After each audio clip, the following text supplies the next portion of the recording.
मला असं वाटतं आजची जी ही मीटिंग आहे ती फक्त कंपनीच्या बोर्ड ऑफ डिरेक्टर्ससाठी आहे.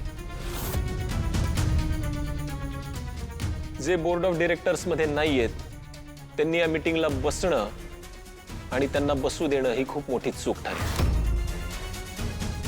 कारण आज काही महत्त्वाच्या आणि कॉन्फिडेन्शियल विषयावर आपल्याला डिस्कशन करायचं आणि त्याचे निर्णय घ्यायचे. ऑफिशियली बघितलं तर रोहित सरांचं म्हणणं काही चुकीचं नाहीये.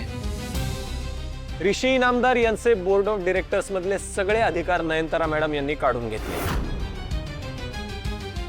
त्यामुळे त्यांना कुठल्याही मीटिंग मध्ये इन्व्हॉल्व होता येणार नाही आणि त्यांनी परत कुठलीही मीटिंग अटेंड करून कुठलीच चूक करू नये असं एक चेअरपर्सन म्हणून मला वाटतं. या कंपनीला ग्रो करण्यासाठी आणि याचे प्रोजेक्ट सक्सेसफुल करण्यासाठी या बोर्डची तसही गरज नाही. माझ्यासाठी ॲक्च्युअल एक्झिक्युशन जास्त महत्त्वाचं आहे. सो मी तेच करेन. You guys carry on. या बोर्डमध्ये मला तसंही इंटरेस्ट नाही आहे.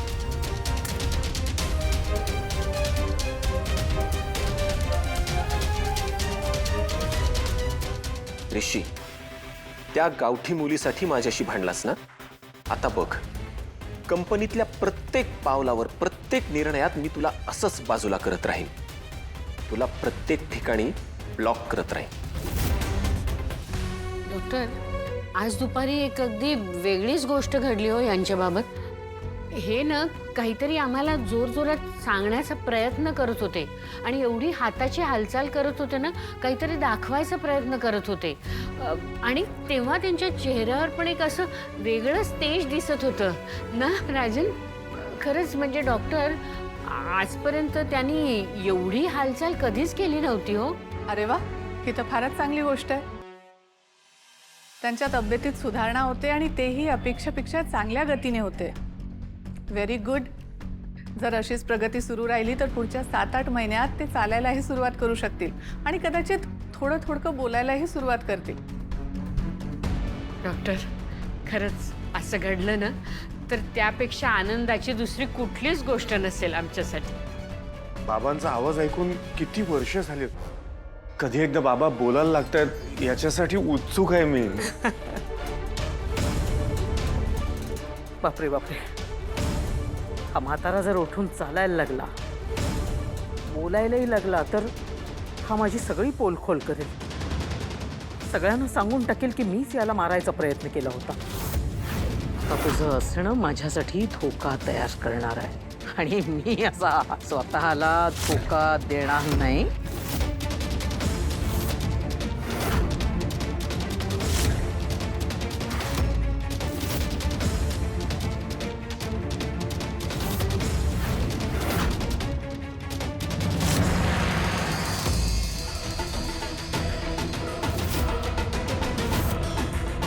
कामिनी, तू इथे दरवाजापाशी काय करतेस? अगं, काही नाही, उभी नव्हते. डॉक्टर आल्यात असं कळलं दादाला बघायला, म्हणून हातातलं काम टाकून धावत आले. डॉक्टर, कशी आहे माझ्या दादाची तब्येत? म्हणजे किती दिवस त्याला हे असंच आपलं नुसतं थोडासा हात काय हलतोय का किंवा पायाची काही हालचाल होते का हे बघत राहायचं. मी वाट बघते माझा दादा माझ्याशी कधी बोलायला लागेल. कारण तो एकदा का बोलायला लागला ना की मला त्याच्याशी खूप गप्पा मारायच्यात. खरंच सांगते, खूप वर्ष गेली की मी त्याच्याशी काही पुरे कामिनी, यांच्या तब्येतीमध्ये सुधारणा होतीये. समजलं ना तुला? तेवढं पुरेसं. ये तू आता. परमेश्वराची कृपा.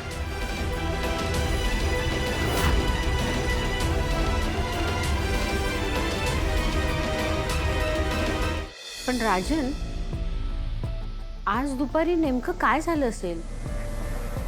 कशामुळे यांनी एवढी एकदम हालचाल केली? आई, मी गेटपर्यंत गेलो होतो, पण मी तिथे पोचायच्या आतच कोणीतरी रिक्षात बसून निघून गेलो होतो. त्यांनी असं काही बघितलं असेल ज्याच्यामुळे त्यांच्या मेंदूत एखादी जुनी आठवण जागृत झाली असेल, किंवा एखादा प्रसंग, एखादी व्यक्ती ज्याच्याकडे बघून त्यांच्या मनात तो प्रसंग परत आठवला असेल. असं काय बघितलं तुम्ही? कोणाला बघितलं? अरे राजन, तू तर बाहेर गेटपर्यंत जाऊन आला होतास ना? कोणाला पाहिलंस का तू जाताना? कोणीतरी मी तिथे पोहोचेपर्यंत रिक्षातनं बसून निघून गेलो होतो. म्हाताऱ्याने असं कोणाला पाहिलं असेल की याला एवढा उत्साह आला? किती दिवसात हे करावं लागेल? लवकरात लवकर करायला लागेल, कारण डॉक्टरांना पुढची ट्रीटमेंट करायची आहे.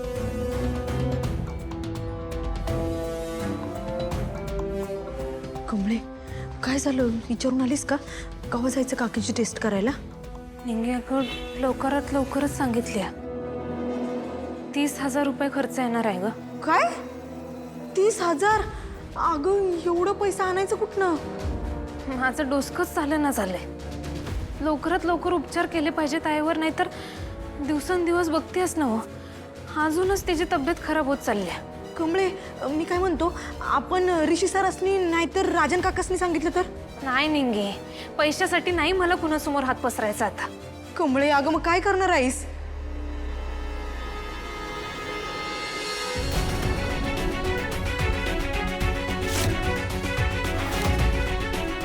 हे तुमच्यासाठी आहे.